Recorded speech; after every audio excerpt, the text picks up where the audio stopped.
So, Michael, very sad news this week. Mm. Jessica Walter, star of Arrested Development, unfortunately passed away aged 80.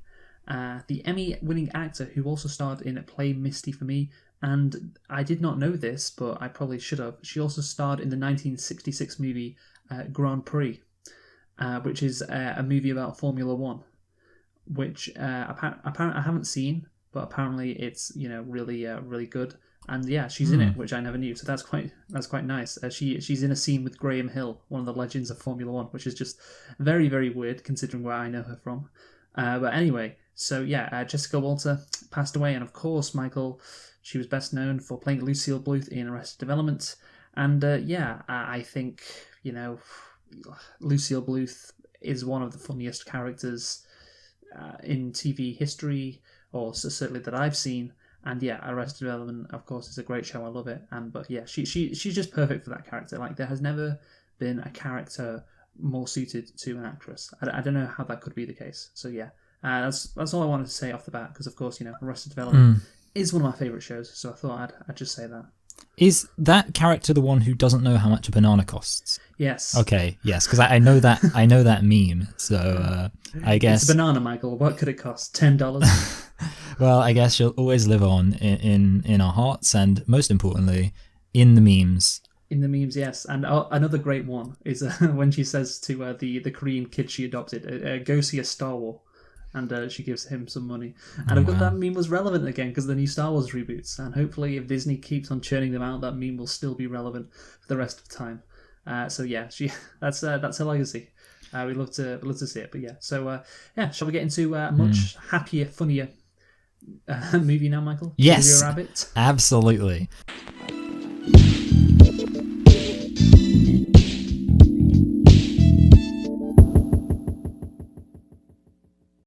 Hello and welcome to Select and Reflect, the movie review podcast where we look at films that have come out in the near and distant past. We give them a couple of watches and evaluate them beyond first impressions. I'm your host Michael, and I'm joined as always by my co-host Luke, and this week we are on the road to the Oscars, again, looking at all the films that were nominated for Best Picture last year, so we can decide which was the best of the nominations, and this week we are looking at Jojo Rabbit. So Luke, why don't you tell us a thing or two about Jojo Rabbit? Sure thing, Michael. So, Jojo Rabbit is a 2019 comedy drama film written and directed by Taika Waititi. Nailed that one. Adapted from Christine Luen's 2008 book, Caging Skies. The movie stars Roman Griffin Davis, Thomasin McKenzie, what a weird first name that is, Thomasin, Taika Waititi, Rebel Wilson, Stephen Merchant, Alfie Allen, Sam Rockwell, and Scarlett Johansson. Yeah, I feel like so many movies when we're like reviewing Oscar films feature Sam Rockwell. He's just always in them. Yeah, I've always thought that, and like when I see him in a film, it actually does give me hope for the quality of the film, because I don't think he's been in many, if any, bad films. So well done him. And also Scarlett Johansson, who of course is going to appear in another one of the movies we're going to review later on. And yeah, so Michael, this movie was released on October the 18th, 2019 in the United States, and just 6 days later in New Zealand. And can you tell me, Michael, what the budget was for Jojo Rabbit? See, again, like the issue is there's the indie aspect, but then also he's an established director. It feels safe for me to go for like 30 million. Why would that feel safe? I don't know, like I'm kind of thinking like that feels like in the middle of where I think it could be. I feel like it could have been one of those films that was made, I don't know, for like 15 million, and I feel like it could have been made for 60 million, so it's kind of like logarithmically. You thought this movie could have been made for 60 million? Okay, yeah, that's stupid. No, I didn't mean, yeah, more like, I don't know, like 45 million. Because, okay, so it goes back to the old bloody, what's it called? 50 Shades of Grey. Always throws me off, because that was 39 million. So I always think this is a completely, I don't know how you compare the two. They're just completely different. What are you doing? 30. Well, what is your logic? It always makes me think that like a film might be slightly more, because I think to myself, oh, well, sometimes they put a load of money into a film. Okay, so no, to be honest, the reason why I thought it might be a lot is because I thought Taika Waititi is like a director who has gone out of his way to establish some kudos with Hollywood by producing some big budget films, like obviously the Thor films. He has I believe he said he has a one for me, one for them approach, where he does like one film that's like a blockbuster and another film that's like a passion project. And my logic was that he would then use that to secure a better budget than you might expect from your typical indie film. I mean, what is your this isn't a typical indie film though. That's the thing. Yeah, it's not that. I mean, this is a very unique film, so I don't think. So really, what we're saying is that it could have just been anything then, because it's a really unique film. No, I'm saying it's not an indie film. So that basically, I mean, look, it's closer to. Well, the budget is 14 million basically. 14? Yes, 14 million. Wow, that feels like not very much. Well, I don't see how it would not feel. I don't see how it would feel anything else. Like the main character is a little kid. You're not paying him much. Like you got Scarlett Johansson in there, yes, and of course Sam Rockwell. Stephen Merchant. Notable people, I don't know. I guess the two main characters are pretty unknown, and the most of the film is filmed inside a fucking house. Yeah, I guess it was like, so it was like the kind of battle scenes that like threw me off, and I know they're pretty modest battle scenes, but I was thinking like, obviously very modest battle scenes are what you get in. Well, I know, but like explosions and stuff. Oh, yeah, explosions cost millions of dollars. Millions of dollars. God, you can't just explode something. Oh god, that's millions in the bank. Like they really had to dig deep to have that explosion right next to Jojo. Yeah. My god. Yeah.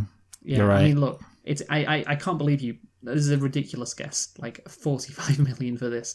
Like they're in a fucking. To be fair, I didn't guess 40. Well, okay, so I guess I shot myself in the foot because I guessed 30 million, but then I said like it felt like it was like in the middle, which is probably. Yeah, exactly. I don't get that. But anyway, Michael, can you tell me how much this made at the box office? Oh god. More than 100, maybe more than 200. But maybe, let's just go for 200. Why the fuck would this make 200 million? What the fuck is the matter with you? I mean, you know what, Luke? You said it was a unique film, and sometimes I just think I heard loads of people talking about this film in my... Who? Aunties and uncles, people on the radio, some people on Reddit. Do you have lots of people on Reddit, Luke? I don't even want to do this anymore. I don't understand how you can think this movie made 200 million. Like, obviously it wasn't that big. Like most of these small Oscar, with this budget, 14 million, it's, an Oscar movie which is kind of well known, but not that well known. It makes, around, you'd say the upper limit would be like 150, and the lower limit would be probably like 50, in between that range. And that, by the way, the box office for this movie is $90 million. $90 million. And yeah, I just, as soon as you said 200, I was like, Jesus fucking, what are you doing? Like, we've been at this for several years, and you still managed to this wasn't even that unexpected. You still managed to mess up consistently. It's incredible. I know. It's like, I tell you what, wouldn't this be so much more boring if you were the one doing the guessing? Yeah, it might be. It might be. Because you just get them all the time. I wouldn't get them all the time, but I wouldn't get as many catastrophically wrong as you. Yeah, I know. Which, to be fair, I guess if anything, it kind of makes me better, because it's like, imagine how boring it would be if I was just constantly getting it kind of close. You wouldn't get to be angry. Yeah, Whereas this way, it's like, I get to be the hero who falls on my sword for the sake of the comedic, exactly. comedic outbursts. We must not tell people that you deliberately make your guesses awful. Yeah, because that would really destabilize the whole thing. Yeah, I always check the wiki. Well, you know what? I mean, it's funny because I preceded this by saying that I had the Wikipedia article for the film open and saying like, oh, I hope I don't accidentally look at the box office and stuff. So maybe I just guessed really wrong, so you couldn't accuse me of cheating. Okay, well, next week, what we do next week? Is it Joker? I think it is. Oh, Joker. Oh, see, that's one of the ones. Like, I feel like I could already see myself getting both of those wrong. Like, just right now. To be fair, that one is one of those which, because of the hype around it, I could imagine you could get that wrong. But whatever the next non-Joker movie is... It'll probably be Marriage Story. I mean, I don't know. Maybe it's just because it's got Scarlett Johansson. Yeah, but just make sure, you do some, maybe not research, obviously, but just think about it for a bit. Because, I think that maybe be the best. Yeah. But anyway, let's get on to Jojo Rabbit, Michael.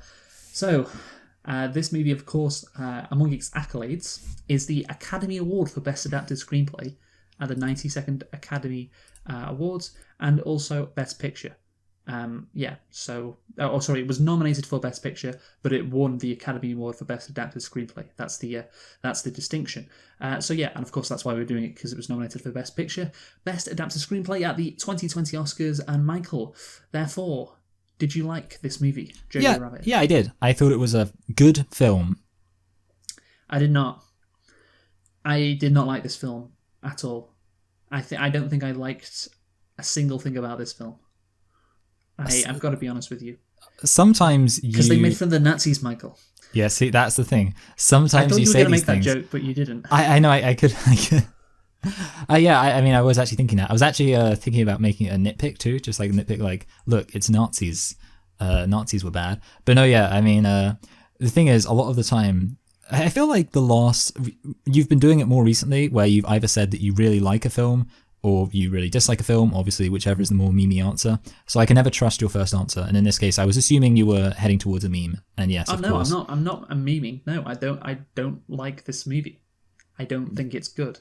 Okay, you don't think this movie's good, but it's not because it made fun of Nazis. Can I just clarify that, Luke? Because it would change the political climate. People making fun of Nazis, I'm fine with that. But there are elements on top of that which mean I dislike this movie. Okay, that's interesting, because I said it was good. I do have some mixed feelings about it, so I'll be interested to see whether or not it's kind of like you share my mixed feelings. Let me unmix those feelings for you and point your feelings towards the right direction, which is this movie is not good. And to be honest, I mean, if you feel polarized, I saw this on Wikipedia, which is quite interesting. The film polarized critics, drawing praise for its technical aspects, but inflaming criticism over its peculiar premise and perspective. That's interesting. And that's the thing. That's not really my issue, like the premise. I mean, but whatever. Let's get into, I guess, nitpicks first, Michael. So, how many do you have? I've got one. I have got 3 or 2. Okay. I can't remember. I have got 2. Oh, by the way, speaking of not being able to remember, I'm pretty sure it's Ford vs Ferrari we're doing next week. Oh, great. Yeah, no, that's so that is actually going to be a difficult one. One which, whatever. Okay. So I'll do my nitpick first. Yes. Why wouldn't the SS show up at all after the mum is killed? I just found that weird because, obviously they are presumably. We know they're at his house because they think that his mum is, agitator, and then obviously she's killed. And it's kind of weird to me that you would have these suspicions about a woman. You would meet her kids. And obviously they know where she lives, and then it's strange to me that they would just kill her, and then not check up at with the family at all, not show up and be like, hey, was your mum speaking to anyone else? Or it just felt like it was very weird of them to have met the extended family and then just kill her. Okay, okay, I wasn't going to put that as a nitpick. I had that in the plot as a thing that wasn't just a problem. That wasn't just a nitpick. It's too big for a nitpick, that whole thing. And we'll get onto that later. What are your nitpicks? So the nitpicks are the accents. They are just not consistent. Yuki, the fat kid, he is terrible. I mean, sure, his line deliveries are good and he's funny, and I like him as a character. But some scenes he's speaking, private school English, like yourself. Yeah. And other scenes he's trying to do a German thing. Well, it sounds towards the I remember when. And I hope I'm right about him actually being from New Zealand, because it sounded like, to me, he sounded pretty New Zealandy. Yeah, is he from New Zealand? The actor? Yuki. Yeah. I thought I thought he sounded like Southern England. No. Okay, so I should clarify this. I think sometimes, but what I was thinking is when he was in the battlefield scene, it sounded like to me he was going all right, there, we're going to be attacked by the Germans now, so we got to make sure that we can. I don't know if that was a good accent. I mean, I know I'm never a good accent, but it's kind of it was when I was listening to it. I was so I don't know. I'd be interested actually if he was from New Zealand. He's British. Really? Okay. Well, to be fair, we have established before that some people, it's hard to tell the difference between a British accent and New Zealand. I never got a hint of New Zealand from this guy. I think this might be another one of your occasions where your brain just messes up. I think what it could be actually is that it might have been my interpretation of his German accent as a New Zealand accent, which is probably even worse. It was because I don't think he sounded British. No, he literally did. The majority of his lines were British. Oh, sorry. Yeah, sorry. Yeah. What I meant was he didn't Jojo, how are you? Hi, Jojo. I mean, yeah, that's the thing. Definitely, I do agree that. I'm not going to deny that the accents were inconsistent. Well, because him, they were. him in particular. Yeah. I know he's a kid, and yes, I think his deliveries were good. Like, he was funny, but it was just like like everyone else is doing a German accent, and he sounded British. And sometimes he tried to be German, just wasn't that great. And also Taika Waititi, we'll get into his portrayal of Adolf Hitler in a bit, but he really, at the start of the movie in particular, I like how I love it when actors like they sound more like themselves at the start of the movie because they're just getting into it. He sounded very New Zealand-esque right at the start when he was doing his Hitler impression, and throughout the rest of the movie it sounded better. It sounded more German. But yeah, right at the start, it was like I was like, oh, is he just doing a New Zealand voice? Is this it? Is he not trying to be German? But yeah, he was unfortunately trying to be German, and yeah, he didn't nail it, particularly at the start. So yeah, the accents weren't great, but I think the rest of the cast was fine. But it was those two in particular that, yeah, especially Yuki. Well, yeah, and also, I mean, Taika Waititi, like at the end of the day, he's obviously. It was more like a cameo, so I guess it's like, I mean, let's never forget Quentin Tarantino in Django Unchained as an Australian. Oh yeah. So bloody directors, man. Yeah, I mean, but and it's not really a cameo though, because he's like quite consistently. No, yeah, well, yeah, I don't know, because obviously the thing is, I guess the reason why it's kind of like in my head it feels like a cameo is because obviously he's not like a meaningful character, or like, I mean, you know, obviously the meaningful character, but he's kind of, yeah. He's kind of. I don't think you could call this. Yeah. You know, I withdraw my point. Good.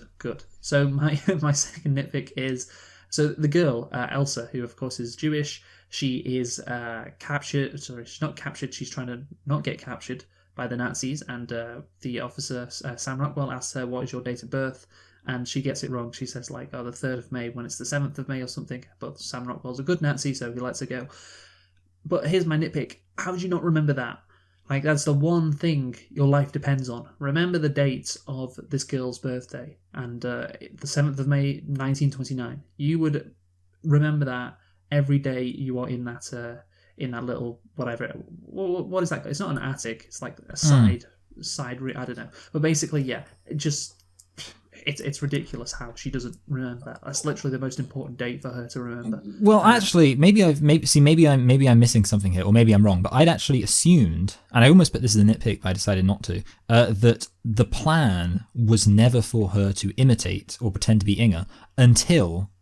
So this will be like a different nitpick, so it's kind of like it would just be replacing one nitpick with another. But I was kind of thinking like that she decided on a whim to be like, oh, I'll pretend to be Inga when they showed up, because she was worried about getting caught. That's fucking stupid. I just did not see that level of stupidity. Well, yeah, because the funny thing is, I was thinking that I was assuming that, and I was going to put it as a nitpick. So, but yeah. You're living in her room. You look kind of like her. You're around the same age. Yeah. Like, why wouldn't you, if the worst came to the worst, which of course is what happened, why wouldn't you be like, okay, last resort, just pretend you're Scarlett Johansson saying, just pretend you're my daughter. And so this is your papers. Remember this date, the 7th of May, 1929, and she tells her some facts about her daughter, and then that's it. Then we're all good.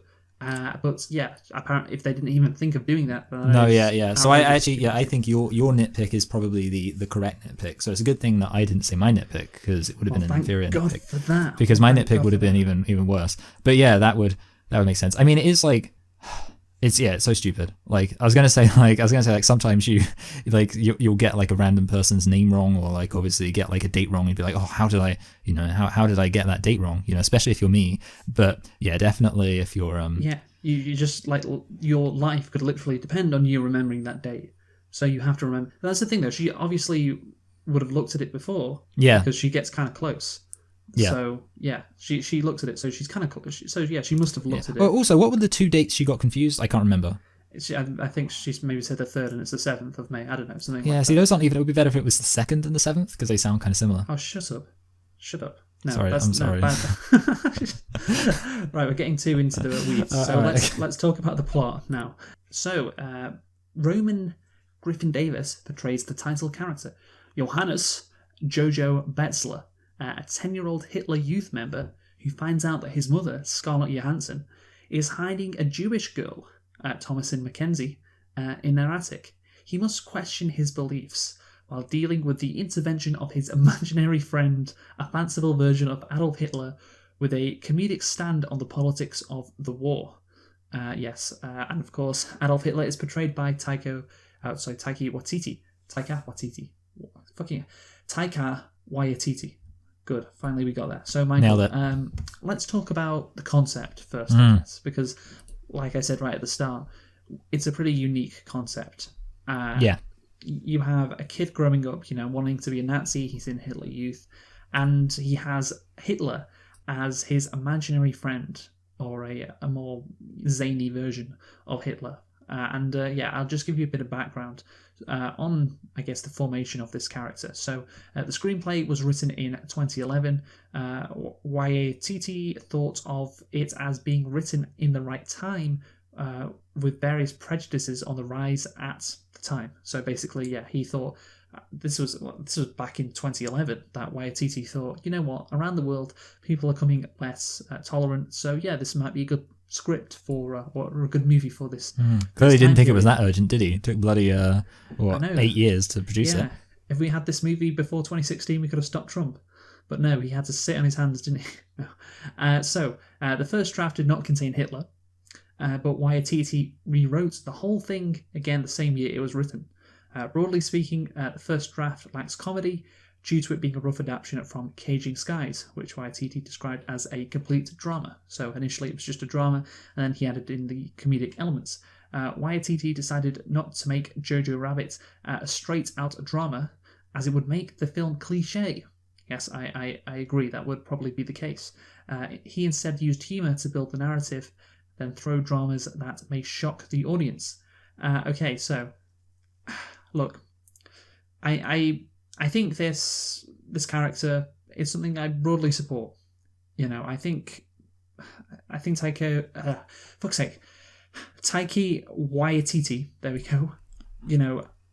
If it would have been just a drama, he would have been right. It would have been cliche. It would have been a bit pointless. But adding the comedic element with Hitler, yeah, like I said, it does make it unique. Like, that is the film's selling point. I remember when I first heard about the movie, it's like Jojo Rabbit and his, this kid and his fictional friend Adolf Hitler, and just this Hitler like bouncing around next to him. Like, that's the premise, and that's why it became a movie that I guess people wanted to see. People were even talking about it on Reddit. That's how much they loved it, Michael? That's So that's why I think the idea is a good idea. I like the concept. It's, like I said, it's unique, and and I think did it work? I think it kind of did work. Yeah, so I broadly support that. So what do you think? Yeah, I do agree too. I think it was interesting, and yeah, I definitely agree with you that it was better than it being just a boring old drama. I think it's an interesting time period to look at. Obviously, people have made lots of films about World War II, but it's an interesting perspective on it, and I think that having that be the center of your plot, I think really works. And I also think kind of having that additional aspect of, like, then obviously the Jew is hiding in his house. I think that was a nice little kind of twist, because it was obviously like, and then it's kind of like, I like how it all comes together rather than just having it be like, I don't know, about a kid just hanging out with the Nazis. Obviously, then it's like a kid hanging out with Nazis and Jews. And I thought it was a good bit of tension, dramatic tension. Yes. Also, I would say that just a bit of a critique, like the imaginary Hitler, it does kind of show up kind of randomly every now and then. Not very. I know I said he consistently shows up throughout the movie, but it's like some scenes he's there, some scenes he's not. It just seems kind of random. Yeah, there's like a big break from him appearing. Like, it's kind of because obviously when we find out Hitler shot himself, obviously in real life, like, I was thinking we haven't actually seen Hitler for a while as like showing up in an imaginary capacity. So it was kind of a bit surprising when he shows up again, even after we canonically know we know that real life Hitler shot himself. And I was like, isn't it a bit weird to have like imaginary Hitler still exist after real Hitler? And I know it's it's going to be the figment of this kid's imagination, so that could be a natural excuse, but it does like seem, oh yeah, he's not in this scene. Oh, but he's in this scene quite randomly. So let's talk about the fact that Taika Waititi actually starred in this movie, Michael. Of course, he didn't just direct or write the movie; he actually starred in it as, of course, Adolf Hitler. And apparently, Searchlight decided that they would only make the movie if Waititi portrayed Adolf Hitler, and he reluctantly agreed. And apparently, he was very embarrassed on set was Taika Waititi. Yes, he also stated that he did not put on the effort to play a strong Hitler role and did not do much research because, quote, I just didn't think he deserved the effort. So yeah, Hitler, he doesn't deserve the effort, so I'm not gonna put in any effort to play him. And to be fair, I would say to that, like, it's fine. Like, his portrayal of Hitler for what he was, like, this kid's imagination, it's good. You want that. Like, that's the kind of portrayal that you want. Just if you just sort the accent out, then you're fine. But so I don't really understand why he didn't. It was like, he didn't put in the effort, because it's like, well, you clearly made the right decisions in terms of your decision, your portrayal of this character. I think was the correct portrayal. So I mean, clear. It seems like, if you just got the accent sorted out, then yeah, you did put in the effort. I don't know. That's how it feels like to me, anyway. What do you think? No, yeah. I mean, I guess it's kind of like.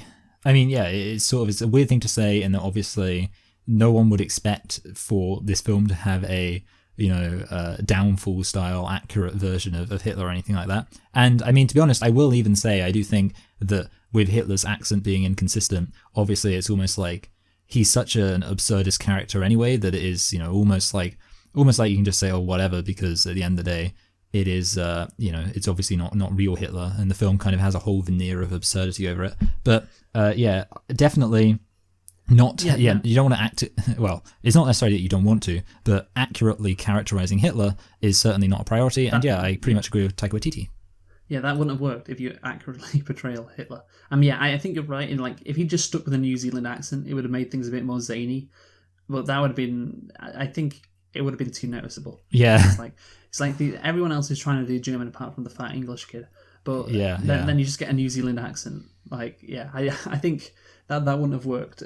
But yeah, so anyway, let's get on to the actual plot now, Michael. What happens in this movie? So basically, Jojo Rabbit, he gets injured throwing a grenade against a tree, and then he's a cripple. He eventually manages to stumble across a secret, let's say, cupboard. I think maybe that's the best description. Yeah. In his sister's bedroom. And he finds out that a Jewish girl is living in his closet, a girl that his mother, of course, has stowed away to keep her safe from the Nazis.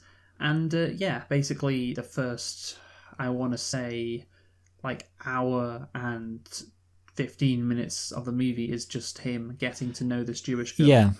Yeah, and just figuring out what to do about the situation, because of course he's a dedicated Nazi. So yeah, he's just like trying to figure out what to do about this weird occurrence. And what do you think of that? Because I don't think it's that exciting. Okay, yeah. So I have kind of like two things. The first thing's, I guess, positive. It's kind of like a open-faced compliment sandwich. I did like how when they reveal the Jewish woman in the walls, it's kind of like filmed and like in general produced like a horror. I liked the aspect of kind of like he looks around and you see like the old doll and stuff, and then, because I thought that was obviously kind of a clever thing about how he would obviously perceive the idea of seeing a Jew. But regarding the whole thing of it being boring, I will say that when the film kind of was first starting, I was very stoked at the idea of the film kind of being a quite dedicated satire of the Hitler Youth. And obviously that is there. Obviously, you get the satire at the beginning, and kind of obviously you've got Sam Rockwell's character, and through him you kind of see aspects of the Hitler Youth still showing up. Obviously, he's got his friend, so you still have that aspect. But yeah, at first I thought pretty much the principal plot was going to be, this guy's or this kid's life in the Hitler Youth, at least for a decent chunk of it. And I do think it was possibly. It kind of stunted the plot, as it were, that he does get injured so early on and then just is completely out of the Hitler Youth. It's kind of like, I think it would have been more interesting if he was, like, it would have kind of helped to break things up and make things a bit more interesting if maybe there were a few more scenes of him going and being an active participant. And, I'm not sure what kind of, the stuff they could have done with that, but I think it would have been slightly more interesting than, like, what you say, the fact that it does feel like at the beginning it is just them hanging about. So yeah. It is just them hanging around for an hour and a bit. And the thing is the premise of, this Jewish girl who is actually being hid from the Nazis by his mother. Obviously, we've all read, I don't think we've read Anne Frank's diary, but we all know about Anne Frank.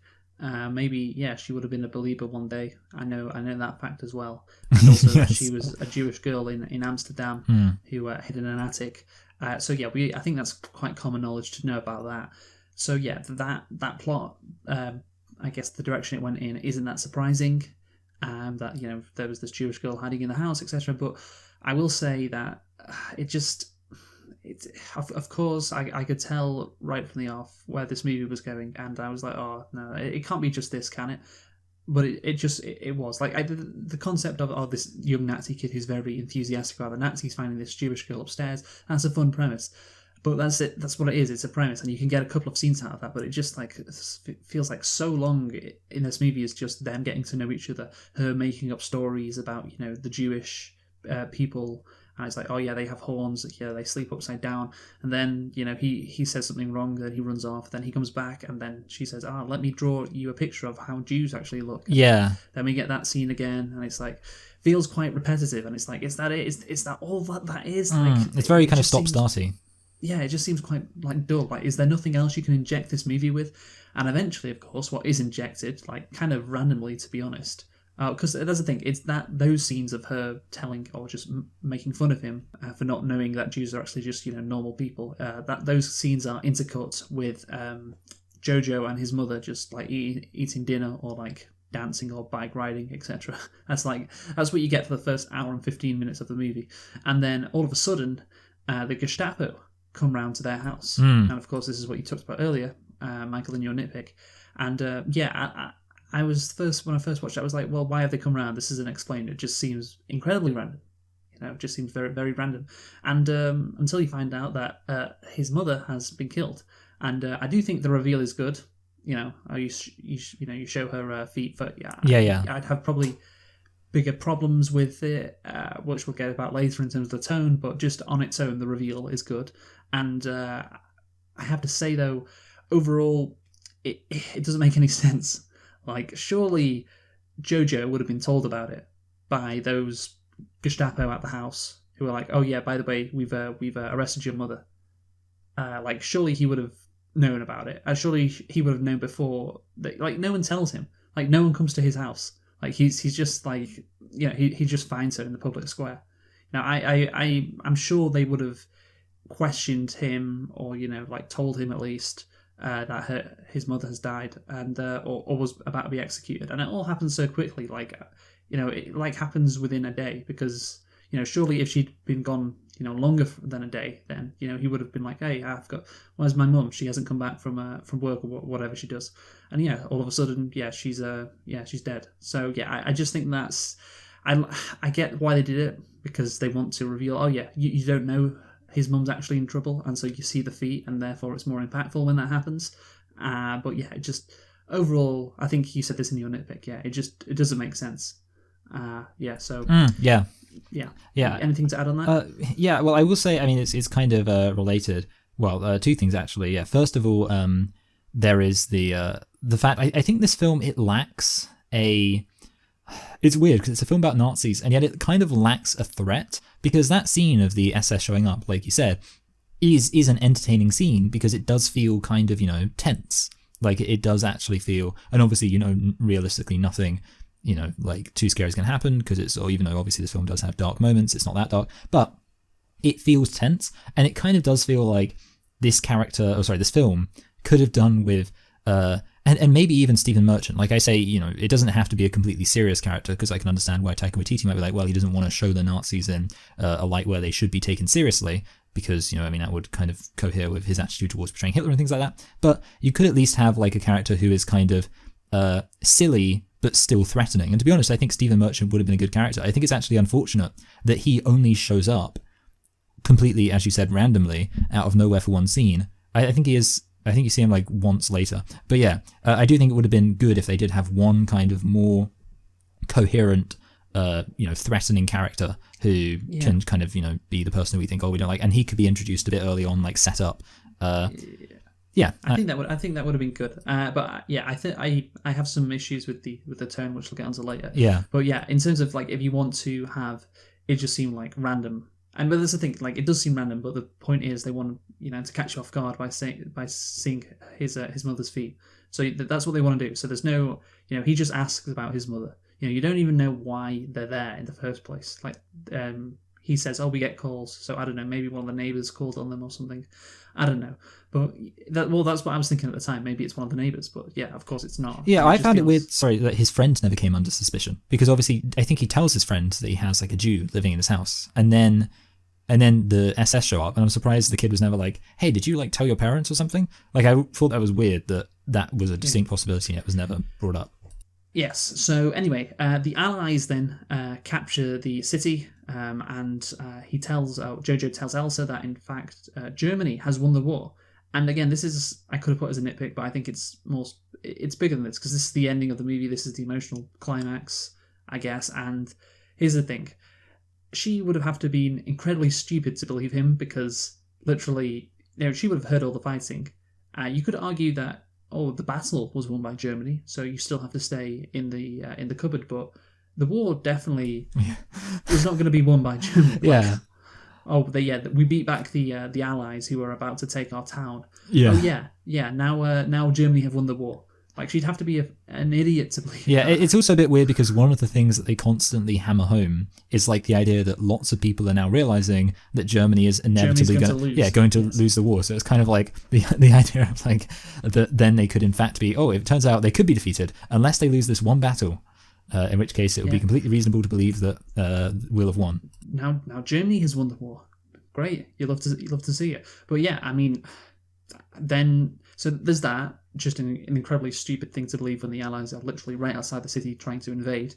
And then she trusts him, and then he tells Elsa, "I know how to get you out of the city." And she apparently believes him because of course she goes along with it, and she's still, because she slapped him, she's still under the impression that the Germans have still quote unquote won the war. Maybe she just thinks he means by the war, the battle for the city.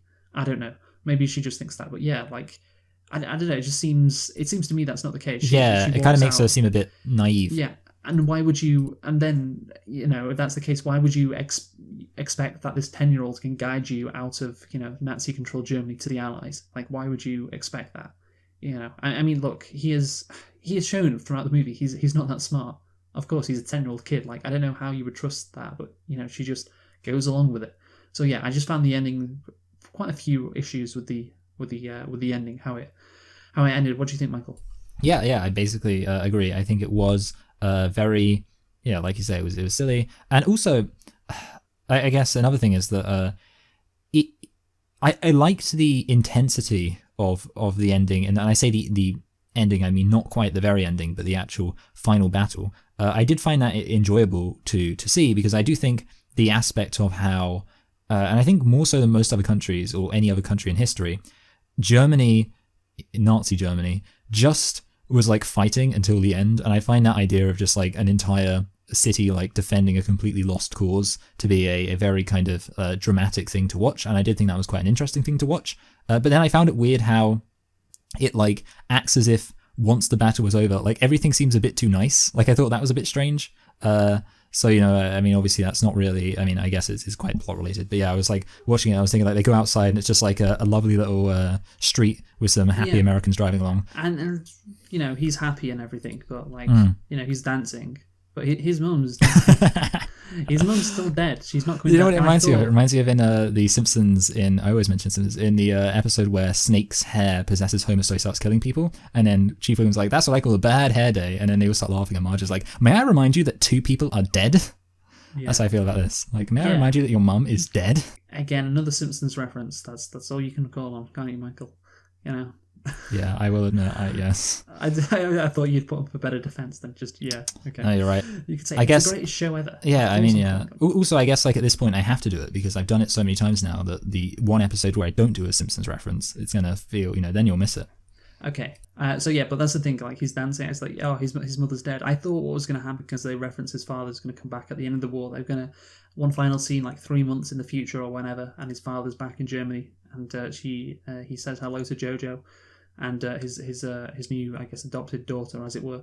But yeah, that doesn't happen. So we don't even get that. So yeah, I guess it's a nice ending with the dancing and everything. But I mean, again, look, we'll get onto the tone later. Later we will. And let's talk about the message, Michael. The message.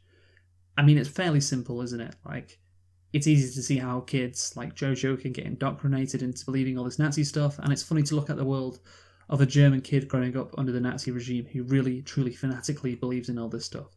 Like, that's, it's inherently funny. And, you get to, just look at how stupid the Nazis are. You have this kid who is, he's 10 years old, so of course he's just an idiot, basically spouting, Nazi propaganda. It does expose how ridiculous, what they said was, and that's I guess the comedy of it, or the a good chunk of the comedy, and yeah, I mean, look, it is what it is. It's a decent premise, but yeah, it's some scenes are quite funny, but I don't know, I didn't really laugh that much, I guess, overall. So yeah, what do you think of that? Yeah. In terms of like the comedy, so at the beginning, I thought some of the comedy was a bit on the nose. And there's a very particular type of joke, and somebody who I was watching pointed out that it's a very easy joke to make. And ever since I've seen that, I've always thought like, yeah, it is a really easy joke to do. And it's basically you say something, you have a character say something, and then either you have them say something as like a direct contrast to that, or something happens as a direct contrast to that. And in this case, the particular joke, which I was thinking like, okay, this is like a bit, like I say, lazy, was the line where it was like something like, Jews are barbarians who are completely ignorant. Now let's burn some books. And it's like, wah, wah. Like, it's kind of like, it's just an easy joke to write, to just be like, the Jews are really stupid. Now let's do something stupid. So yeah, I didn't like that. Having said that, I did like the absurdism, especially with things like the Heil Hitlering. Like, I did find that funny, where it was like Heil Hitler, Heil Hitler, Heil Hitler. And yeah, I did. I mean, see, the things I'm trying to think if I actually laughed, because in general, like I will say I enjoyed it on a humorous level. Like, it tickled my funny bone. Yeah, I think the overall absurdity is good. Yeah. But the jokes, like the Heil Hitler joke, I was like, it's I guess it's funny on some level, but I don't know, it just seems quite tired. Like, okay, I get it, they're saying Heil Hitler a lot, that doesn't make sense, that's a stupid thing to do, and they keep on doing it. Yeah, I guess you could make the argument a lot of like absurdism is, yeah. I will also say, actually, I like. That's the thing, it's I'm fine with the absurd. It just feels like a lot of the jokes are just very like as standard as you could get. Like you're mocking how absurd Nazism is, especially essentially for the lens of the kid, and I don't know, I just feel like I get it. Like, yeah, I've seen this before. Maybe someone who's not knows much about like Nazis and World War II and propaganda that they put out as myself would find that funny. But I'm just like, this is quite basic stuff. You're just mocking the Nazis with very basic stuff. Yeah, I think that's kind of the issue, actually, because you know how I was saying like, oh, it would have been fun if he stayed in the Hitler Youth, and I kind of suggested the film be like a satire of the Hitler Youth, and then I sort of said, I don't know exactly what they do. It's kind of because I think deep down, because Taika Waititi is a funny guy. Like, Thor Ragnarok is the funniest Marvel film possibly, and What We Do in the Shadows, obviously his vampire mockumentary, is funny, and it has like funny lines, and the characters feel kind of fully realized. I think the issue with this is that it's kind of like the Nazis are so, I guess like it's almost like they're too big as a cultural phenomenon for there to really be any kind of original jokes about them. It's sort of like, it's very difficult, I think. Yeah, that's probably to like say like, oh, here's an original Hitler joke. Like, they've all been done. Yeah, that is it. Like when he says, yes, Hitler doesn't have one ball, he has 4 balls. Yeah. I mean, it's like, okay, that's great. It's because the one ball. You're making fun of the fact he has 1 ball. Like, of course, I think pretty much everybody's aware of that. Yeah. And he has 4. Yeah, and that's kind of like people make that joke about like kind of Kim Jong-un, like the whole like, oh, the dictator around whom there is a personality cult has this outlandish thing said about him and all these weird myths about him. Yeah, it's like you do a satire of like North Korea, and one of the people say, oh yeah, Kim Jong-un is amazing, like he plays golf incredibly well. Have you ever heard that? Like, I remember. See, I think this was a joke. I assume it was a joke. It was like the Kim Jong-un like did a 18 holes of golf in 17 strokes. And it's like, like it's everyone else, he didn't only get hole in one. That's what I've heard about it. Yeah. Like there was that rumor floating around North Korea, and it was like if someone said that in a comedy, oh yeah, did you know that somehow Kim Jong Un managed to get a complete round of golf in 17 strokes? Amazing, wow! And it's just like, of course, you have this person in authority saying that it's kind of absurd, but you've heard those jokes before, and it's like the same with the Nazi stuff. Like you said, they're probably such a big cultural force that when you hear these jokes about them, it's like, yeah, okay, I've probably heard it all before, I get it. Like, making fun of Nazis on an absurd level, I don't think is that original, to be honest with you.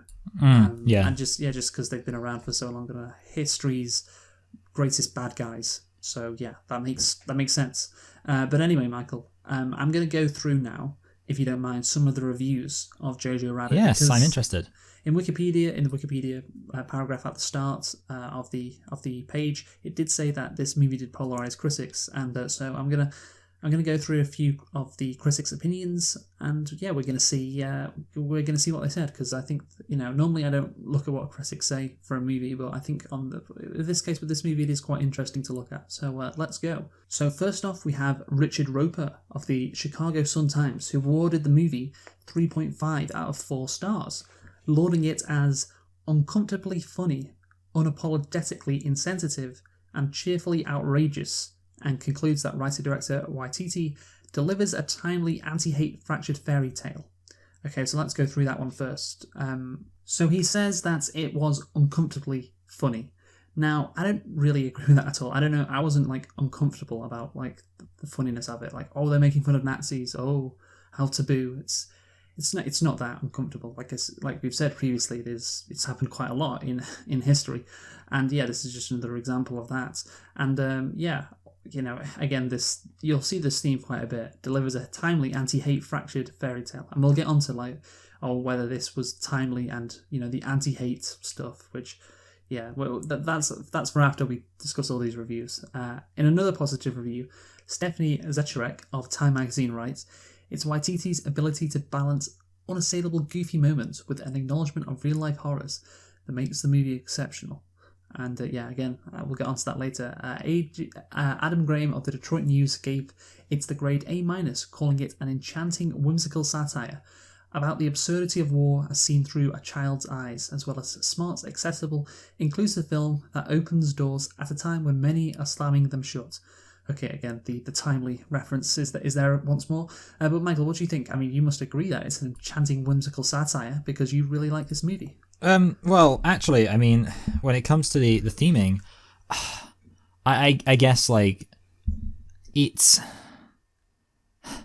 I don't know if I necessarily do agree that it's an enchanting, whimsical satire. See, the problem is, admittedly, I was coming into this review thinking about the problems I had with the film, not actually expecting that I would have to defend it. In fact, I was kind of thinking that I'd be the one with the more downer opinion, because ultimately I think that the film is, I mean, my positive of the film as far as I'm concerned is that it's fun, and actually I don't really love the messaging of this film. I don't hate the messaging of this film. I just found it disappointing. And I'm not sure if you would say you do hate the messaging of this film. Okay, what is the messaging of this film? Okay, well, see, here's the thing, okay? I think that, I would actually argue the film, in my opinion, doesn't have that much of a message. And really, my main issue with it... You don't think it has that much of a message? No, well, I think for me, personally... When the main character, it's about the transformation from being a Nazi to not being a Nazi? I mean, I think kind of this is my issue. My problem with the film is that I feel like it's very reluctant to have the main characters be Nazis in a meaningful sense. And this is so the moment that I got disappointed with this film, the moment which I thought, okay, I'm not really on board, well, not exactly not on board, but not going to be as enthused with this film as I was expecting to be, was when it was revealed that Scarlett Johansson was secretly an anti-Nazi activist. And the reason why I didn't like that is because it kind of made the film seem as if it was as if you could just assume that this woman, because she was a nice woman, would obviously know that Nazis were bad. And one of the things I didn't like about this film is that I was expecting it to be a film that looked into, admittedly in a comedic way, the reality that obviously when you had a party like the Nazis in charge, a large number of people were going to actually be pro-Nazi ideas, and obviously we do know, in fact, that many Germans were horrified when they discovered the reality of the Holocaust, but certainly a lot of Germans would have been on board with Hitler's rampant nationalism and anti-Semitism. And the big problem I have with this film is that it seemed like every single character almost, and every single character kind of gets a meaningful amount of attention paid to them. It's as if like secretly they know that this whole Nazism thing is stupid. Obviously you have Sam Rockwell's character, who is very kind of cynical about it, and then of course helps them out at the end by pretending that she got the date right. You have of course Scarlett Johansson, who is an active fighter against the Nazis. You have the little boy, what's his name, Volky, I can't Yoki, who he's kind of just like, I thought, I've seen these Jews, actually I don't think they're that bad. And then obviously, of course, you have the main character who is, on the surface, like you say, starts off as this incredibly exuberant Nazi. And obviously that is communicated for his love of Hitler. But obviously it's a matter of...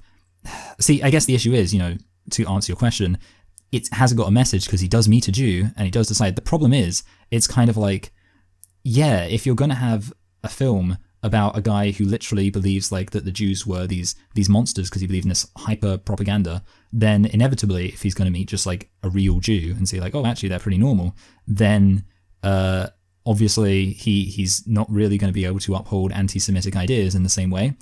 So I guess the problem I have with the film in terms of messaging is that the main political arc is undertaken by a 10-year-old who is just brainwashed rather than actual people who meaningfully brought into Nazi ideology, because it almost seems like every single adult in the film, like I say, gets a meaningful amount of attention. So it sounds like you want this movie to be more serious then. Yeah, I mean, well, see, here's the thing. You said you liked the movie because it was fun. Okay, no, here's the thing, okay. So admittedly, and this is what I'm going to say, this is very much a case of me kind of wanting the film to be a slightly different film, and it's more a case of like, if this film was that slightly different film, I would think it was a better film. But I do think that for the film to be as absurdist as it was, and I did appreciate how absurd it was, it had to kind of scale back on the other stuff. So I guess what I'm kind of saying is kind of like how, and I always make this point, like I say, I don't want to see the Coen brothers direct a Star Wars film. Like basically, even though I think like, so, and you can insert kind of any indie director, even though I really like their stuff, I think ultimately their kind of style of filmmaking doesn't work for a fun film. And I kind of like those fun films. And that's kind of my attitude towards this. And this is why I would say I'm not against this film. I'm like, this film is a fun film. It's, kind of silly and over the top. But in terms of the messaging, I think the messaging is handicapped by the funness it attempts to have. That's kind of my view. Yeah, I'm wondering, but I'm assuming your view is probably different, because I feel like my view is a bit... So the funness is handicapped by the messaging? Well, no, the opposite around. So the funness handicaps the message, yeah. The funness handicaps the message. Yeah, because like the message, because I don't think the message... Yeah, I guess like the thing is, for the film to have a meaningful message, it would have to be a slightly more meaningful exploration of Nazi ideology, which it can't really be. That was kind of my thoughts. Yeah, so okay, you're saying the movie is kind of in a halfway house. Yeah. So here's what I'd say about that. I mean, look, the funness... I mean, that's surely the point of the movie.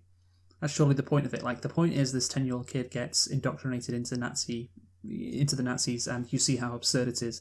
And yeah, like, it does fall flat because, like we said before, the Nazis have been parodied so much. But yeah, I mean, look, if you could... The message... Yeah, I guess it is just...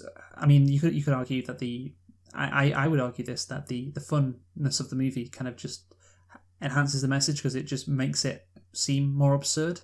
Like, just look how absurd it is that the Nazi, liking the Nazis. And of course you could want to delve deeper into the, into the Nazi ideology and why people turn to being a Nazi. But yeah, you could just, through the child's eye, that the whole cliche of things seem more simple. And yeah, I do agree with that. So interestingly, that's not a critique I have of the movie. But I guess my critique is the fact that, well, I have two critiques. And number one, I'll say this, and I guess a lot of people say like, oh, it's a very timely movie. Like I've read some reviews there that said it's quite a timely movie.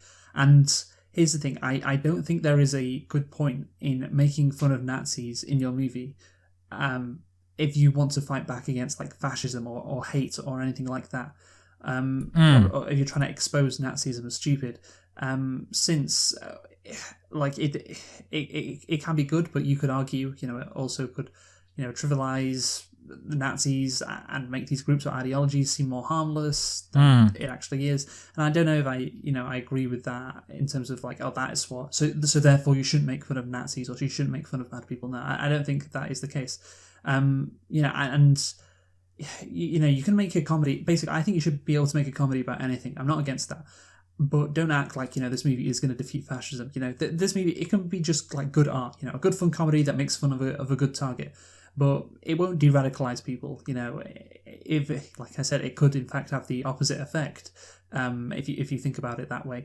And yeah, I think that, sadly, I think that is the point of the movie, to try and, fight back against fascism, because you have, or hate in general, because you have this scene where, Jojo kicks Hitler and says, "Fuck off, Hitler," at the end of the movie. And yeah, that's to me clearly seems like that is the point of this movie then.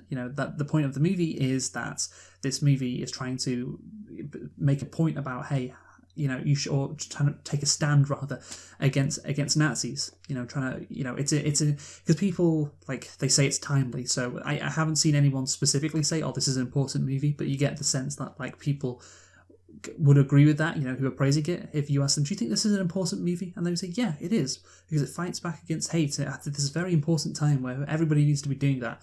And again, I just think that approach of making fun of fascism, you can just do it on its own. Don't try to have a goal in mind, in terms of like changing how people think about it. But like it just doesn't work. And if for example, if you're a Nazi watching this, or somebody who's extremely right wing, they just say, oh, this is just like propaganda. This is what this movie is. And you could watch it and not have that much knowledge about the Nazis if you're a kid, and think, oh, Nazis are just like, they're not that bad. They're not that bad. It could go that way as well. So yeah, I just think if you're trying to make a movie that's like timely and important to fight back against Nazis by poking fun at them, like that's just, that just doesn't work, in my opinion. Michael, what do you think? Yeah, no, I pretty much agree, and I think actually that kind of gets to maybe the more kind of political point with my issue with the theming, because obviously I mentioned how all of the kind of sympathetic characters are shown as like really, they know that Nazism is bad. Really, like a lot of the kind of Nazism of many of the main characters in this film, if there is any overt Nazism, is presented with kind of a wink and a nudge, like, they're not like, obviously Sam Rockwell, well, he knows that this Nazism thing's stupid, really. And I think the issue for me there is that this film falls into the dangerous category of, and this is kind of why I would agree with you, it's not good at kind of confronting Nazism. I think it falls into the category of one of those films that will make people convinced that Nazism, or let's say fascism, because obviously Nazism was a specific thing, but fascism couldn't happen.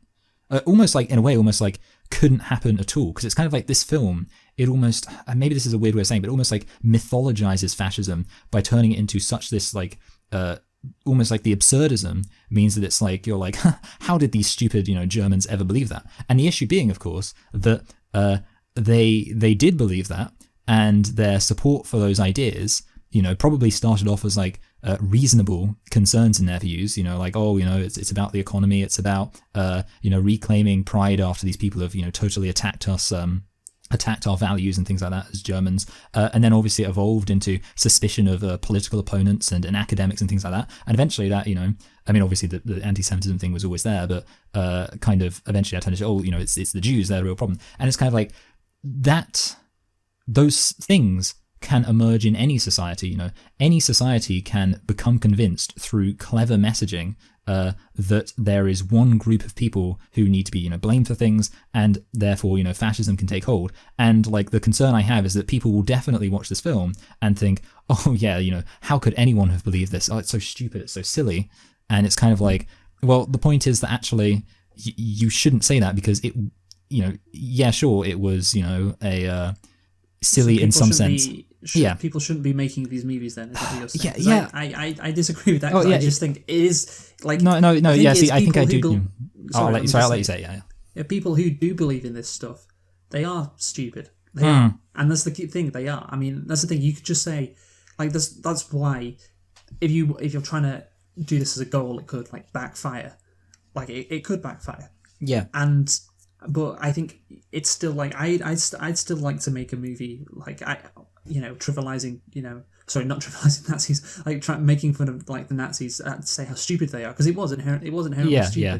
But I would not then go as, and you could it could trivialize Nazis. I'm like, yeah, whatever. I mean, I don't know really if these like this kind of movie won't have any effect on anyone. Yeah, I think I agree with you actually, because I imagine what you're kind of thinking is that this film can exist, but the idea that this film is some kind of big shining light against the rise of fascism in the West or something like that is just silly. And I pretty much do. So I think in a way it's almost like, I guess I've reached pretty much your conclusion from just a slightly different direction, because I do agree that I don't have a problem with this film being kind of making a joke, because like I say, I actually consider this film to be enjoyable. But I definitely agree with you that this film is not like some kind of valuable critique against Nazism, and I imagine it's not valuable. That's the key word. Yeah. It's not valuable. I wouldn't, if I made this movie or a movie mocking Nazis, I wouldn't expect it to like be something that is held as valuable in society. That go and watch this, or this could change the way people look at like far right wing figures. Like I wouldn't expect any of that, and so that's why the praise saying it's timely, it's important, and and the movie, you could argue, well, the movie's not going for that. The movie is just making fun of Nazis, but then at the end where the kid says "fuck off Hitler," that's a clear a clear indication that no, they just don't want to make fun of Nazis. They want to also be like, hey, this Nazis are bad, aren't they? And that's where it's like, that's just it was just pretty pathetic when you saw that. It's just pretty pathetic. That was my opinion of it. Yeah. So, It does kind of feel like almost like one of those things that's supposed to be a GIF that like Blue Ticks will post when Donald Trump gets voted out of office. Yeah, you know what? I also thought that. Yeah, I also thought that. Anyway, however, we basically talked about the important stuff, but there are quite a few critiques of this movie from critics as well. Variety's Owen Gleiberman said that the film creates the illusion of danger while playing it safe. Yeah, I think that's pretty good. Yeah, pretty accurate. Yeah, it does seem quite safe, really. I mean, like we said, the jokes, the absurdity is pretty standard stuff, and wrote that it lacks the courage of its own conventionality. It's a feel-good movie, all right, but one that uses fake danger of a defanged black comedy to leave us feeling good about the fact that we're above a feel-good movie. Yeah, I think that's kind of true. Eric Cohn of IndieWire gave the film a grade of C, writing that despite a few flashes of tragedy, Jojo Rabbit lingers in a charming muddle of good vibes without really confronting their implications. Waititi may be one of the few working directors capable of injecting quirky scenarios with real depth, but in this case he reduces the underlying circumstances, the Holocaust thing, to a superficial prop. And like we said before, you could be kind of trivializing all the bad stuff the Nazis did. And because they were the ultimate bad guys of history. That's what you could be doing by making a comedy about them. So we'll move on. Keith Ulrich of Slant Magazine gave the film 0 stars, criticising the film's premise, lack of historical accuracy, and realism, and use of anti-Semitic canards and stereotypes, and wrote that Waititi's performance as Hitler is aiming for the great dictator but barely hitting Ace Ventura. Wow. I bet that guy didn't vote for Corbyn. Why? It's like, because Corbyn's rad with anti-Semitism. No, I'm kind of imagining like that guy. He seems like let's just say he seems like one of those guys who's just like, well, pretty obviously has no sense of humor. I mean, imagine like coming out of this film being like, oh, it's not historically accurate. I mean, because that's kind of the thing. Like, definitely, I guess we're assuming the reasonable centrist position in a way, because like obviously there's the. I mean, I don't think many people believe that apart from that guy, but I guess there might be some people out there going, yeah, this film's like, really good for the Nazis because it, shows, anti-Semitism, even if it's mocking it. And then there's people on the other side being like, yeah, this film's really bad for the Nazis. I feel like both you and I are pretty much in the center of being this film's like, whatever. The use of, so if you see anti-Semitic language in a movie, well, that means it could be translated. That means that gets filtered out into real life now, instead of just already existing on the internet. Yeah, okay, I get that. Yeah, it is kind of stupid. So Little White Lies Hannah Woodhead criticised the film for its inclusion of a sympathetic Nazi character, Captain Klenzendorf, writing, it feels oddly impartial. Keen to note that actually there were some nice Nazis too. That's not really something we need to hear in 2019 with white nationalism back in vogue and on the march across much of Western civilization. Okay, that last bit, like who the fuck cares about this Sam Rockwell character? Yeah. But the thing is about the nice Nazi thing, it could be just that he's... I kind of do like the character, like this disillusioned guy who's like, who knows the war's ending and he's drinking himself to death, and maybe he doesn't like the Nazis that much because he's in fact gay. That's what it says on Wikipedia. So, oh, really? That's interesting. Yeah, he's gay. Yeah, he's having a relationship with his second in command guy, I assume. Yeah, and he's just like, my life's going to end soon. So, I'm fine with that kind of character. But I think what really what really doesn't work, which I was really confused by, was Jojo was really sad when he was taken off to die. And, you had a very emotional moment. It's like, Jojo's very sad that this Nazi, who knows what he's done, when he was actually fighting for them, and he didn't lose his eye, he's really sad that he's going to die. Like, he's a good character. Like, that is... So if Jojo didn't have that reaction, I think this character would work. But that reaction from him when he's crying, saying no, is just really bizarre, I think. So yeah. Yeah. I mean, I think it makes sense that Jojo would have that like within the kind of context of reality. I can imagine why it is that in the context of reality, yes. Yeah. I know. So obviously, within the messaging of the film, and I pretty much agree with you on like most of the aspects of him being like a good Nazi. The thing is, I do think it's so like two things. One, I think when you're dealing with the Nazis, messaging I think is actually less important, and that's I guess why I and probably you are like more indifferent towards the messaging, because I don't think messaging matters that much on the Nazis, because most people know the Nazis were bad, and the people who don't are already like way beyond the pale. So with that in mind, I don't really mind the whole like, oh, there are some good Nazis, and I think it's kind of like it's worse in the case of like more moderate things. Like I actually think, for example, and I'm not comparing Trump supporters to Nazis, but films are like, oh, there are some good Trump supporters who, like, they voted for a candidate who did all these horrible things, but they're good. I think that's actually kind of almost more harmful, because obviously, I think with the Nazi thing, it's actually, and this is my kind of other thing, I actually think it's quite good in a way to say like, hey, there were some Nazis who were nice husbands, nice fathers, wonderful to their friends. Because the key thing is, in saying that, what you're doing is disabusing people of the notion that being a good person precludes having bad political ideas. And I think, it's kind of, in that sense, it can be good to say there are good Nazis. But yeah, I do agree with you that it's kind of like, it's difficult because, like you say, he is a likable character in a weird way, because, and it's kind of because the film is so absurdist. So it's kind of like, he works. The character works. Yeah. But it's just Jojo just shouldn't be that sad about this guy dying. He should be indifferent to him dying, basically. That's the way I look at it. Just see him take off and get shot, and he's just, Sam Rockwell's like, oh, have a nice life, whatever you do. Keep up. He should have had a skill. Yeah, he was doing. I think the problem is keep up writing books. And then, he just goes off to die. And Jojo just. That's the thing, because I was going to say it's hard if you're going to have Rockwell save Jojo. It's difficult not to have his immediate death come across as, I guess. No, but sad. It's not. I've just displayed how it's not hard. Well, I just displayed how it's not hard. Okay, maybe I was confused. I thought in your scenario you were suggesting that he wouldn't be saving Jojo. Yeah, no, he could. He saves Jojo, and he just takes the jacket. Okay, off. Yeah. Oh, sorry, yeah.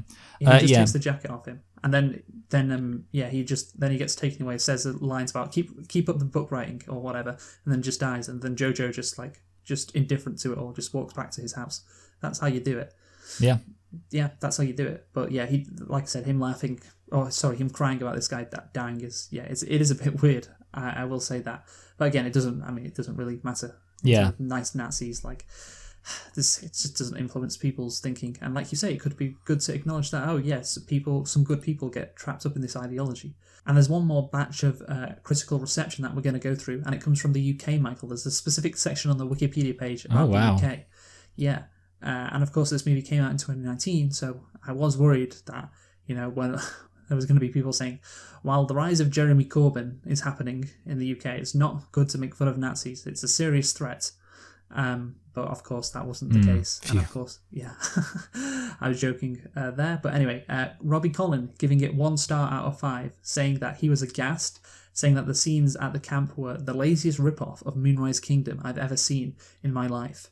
Actually, that's not that's not actually a bad point. Have you seen Moonrise Kingdom? No, but here's the thing. You were saying that you like those camp scenes, so now do you regret it now that he's opened your eyes? Yeah, I mean, I don't know, like, it is kind of true. I do think actually this film does feel a bit Wes Anderson-y in general, because of just like how. So yeah, I mean, I guess I wouldn't mind it, because I think like, it's hard, but yeah, I'm not too upset. So he goes on, there's no sense that anything is at stake. Well, I mean, I'd kind of disagree with that the Jewish girl's life does feel at stake, but anyway, it sentimentalizes and trivializes the Holocaust.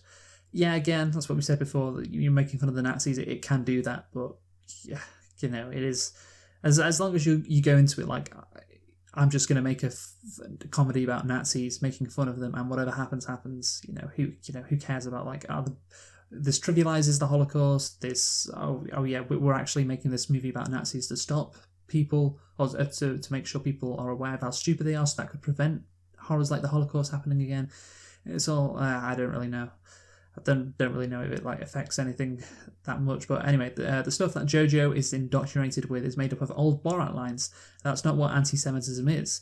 I thought that as well. It's like it did seem very Borat-esque when they're talking about Jews, they hang like bats. I don't know. Maybe things got so crazy that kids were told stories. Because kids, of course, they'll believe anything.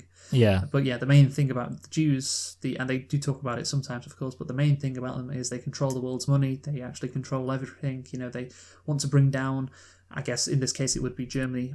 That's why we need to get rid of them. They're the enemy on the inside, etc. They're not loyal. They're not loyal Germans. So, and that's where the main, I guess, body of anti-Semitism lies, and everything else about they sleep upside down is just funny stuff that, like you said, could come from like a Borat movie.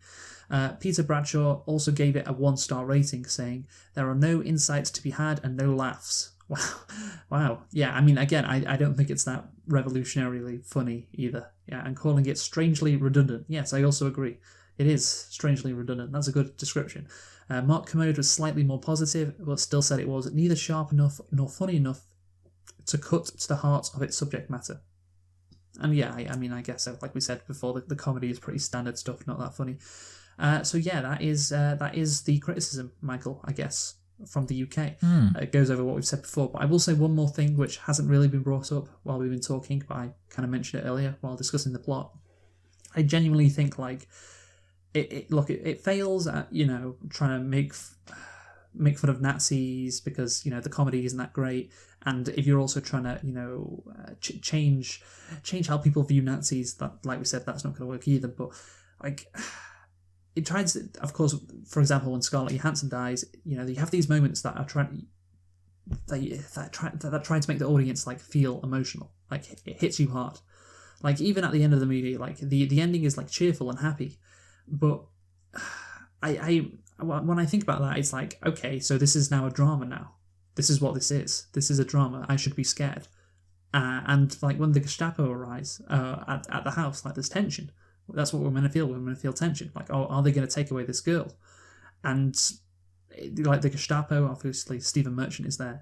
He doesn't feel incompetent or stupid, and they are actually in control. And of course later that you find out they kill his mother. So I don't feel like the comedy works, because the tone isn't there. You're meant to be laughing at the absurdity of Nazism, and then you shift quickly to, his mother's died. Oh yeah, this girl could be taken away and killed by people who clearly, on some level, that's the thing. They're not portrayed as incompetent, bumbling, Gestapo officers. They're portrayed as, these guys know what they're doing.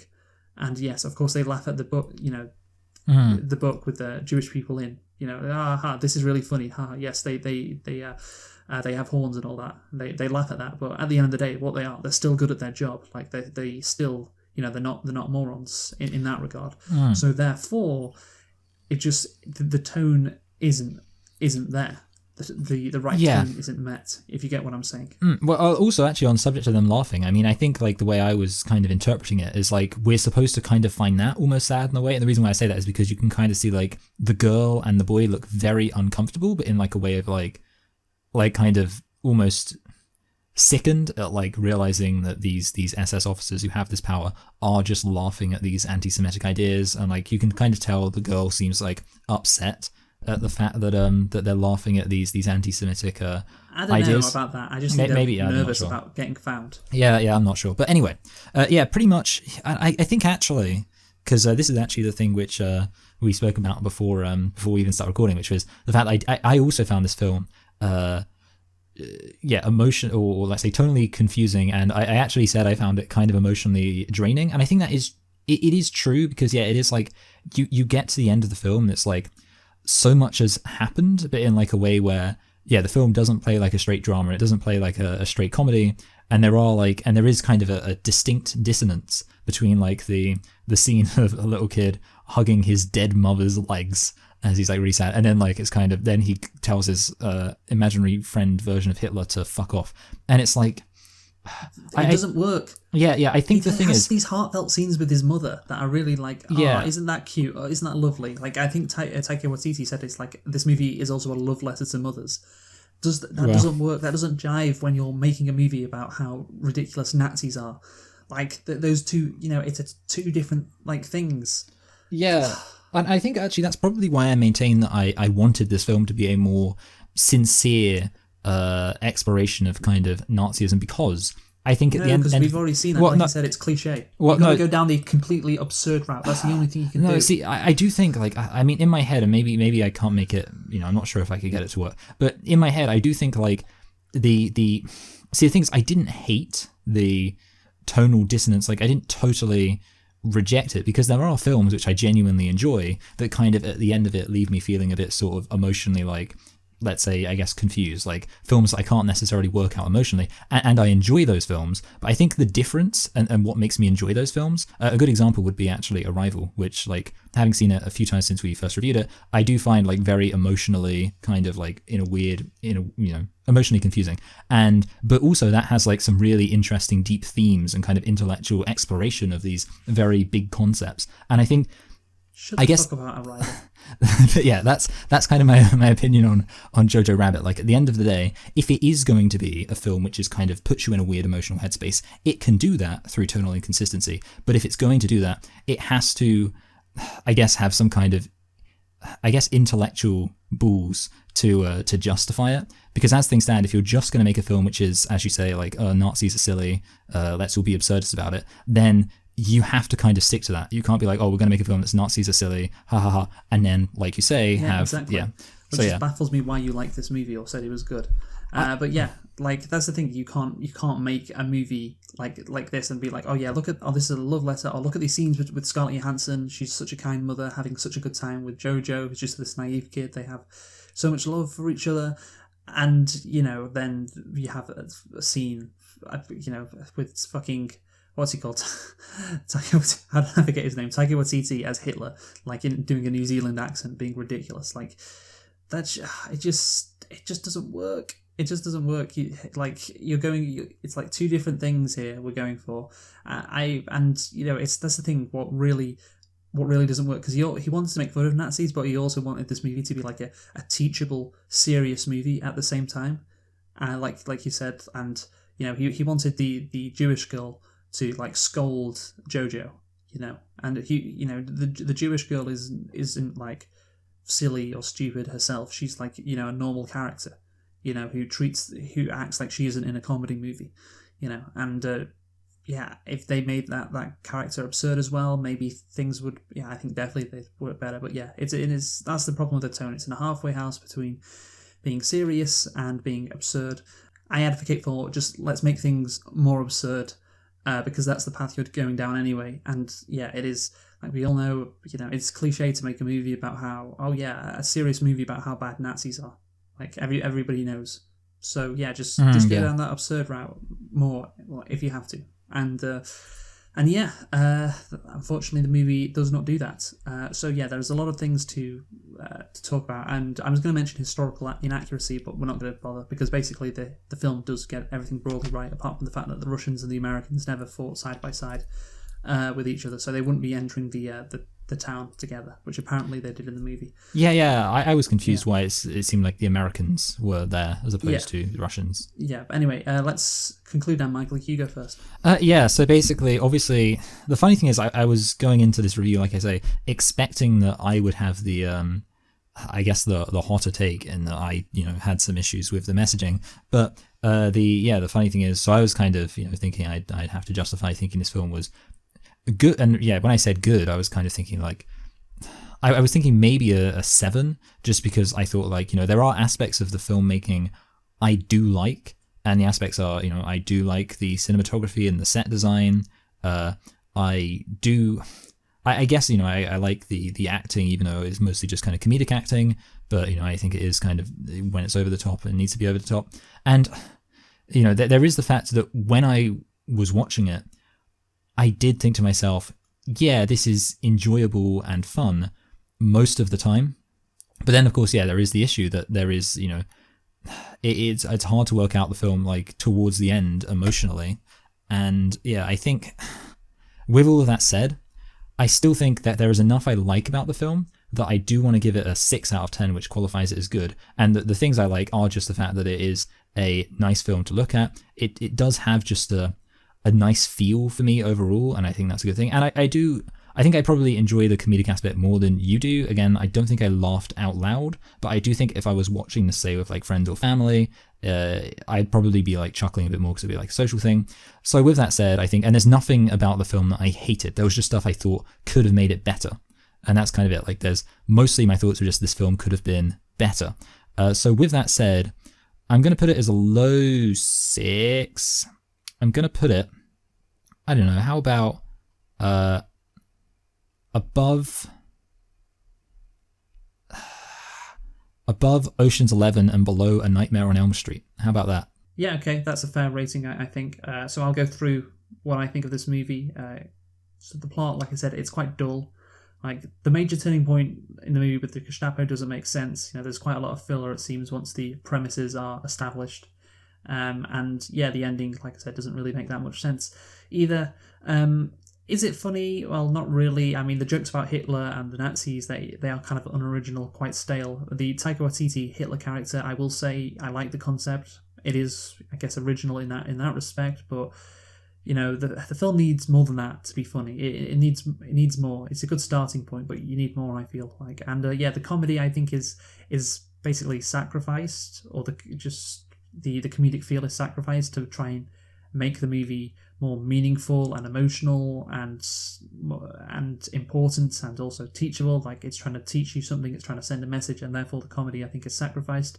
And yeah, like I said before, you can make fun of Nazis, just don't try to, or just don't expect like anything is going to come out of it. And again, like that scene where he kicks Hitler out of the window, I just thought it's pretty pathetic. And it's like, oh, this is what you're trying to do. You're trying to say, fuck off Hitler. Yeah, fuck off Hitler. Just, so it's so pathetic. That really, I really didn't like that. Everyone, yeah, we get it. Hitler's bad, and anyone who doesn't think Hitler's bad, they're not going to be convinced by having a kid say fuck off Hitler and kicking through a window. So yeah, that was disappointing, And yeah, but again, you should just be able to make. You can argue, actually, making fun of the Nazis trivializes what they do. And like I said before, I think you should be able to make a comedy on pretty much anything, just let it be, like I said, like good art. Like just make it, just like a funny thing that doesn't want to change the world or doesn't want to, make any grander point than just, well, aren't the Nazis stupid? And yeah, if that is what this movie had gone for, I'd be fine. But clearly, that scene of Hitler being kicked out the window, clearly indicates to me that's not all they went for. And again, I feel that's pathetic. Like I said, so Michael, yeah, I mean, this movie, to be honest, it could have been a lot better than it was. I had issues with pretty much everything. I'm gonna probably give it a 4 out of 10. What did you give it? 3 out of 10? I give it a low 6. Okay, so yeah, I'm gonna give it a 4 out of 10. Yeah, very, very disappointing all around. And yeah, I can't believe this won a fucking adapted screenplay Oscar, unfortunately. So yeah, Michael, I don't know what it was I didn't even know it was an adaptation, to be honest. Yeah. So yeah, Michael, what are we Ford doing vs. Ferrari. Ford vs. Ferrari, like we said. So yes, thank you for listening. We've been selecting and reflecting on Jojo Rabbit. Join us next week for Ford vs. Ferrari. Who have you been, Michael? I've been Michael. I've been Luke. Thanks for listening, and I hope there's no Nazis in the movie we review next week, and goodbye. Goodbye.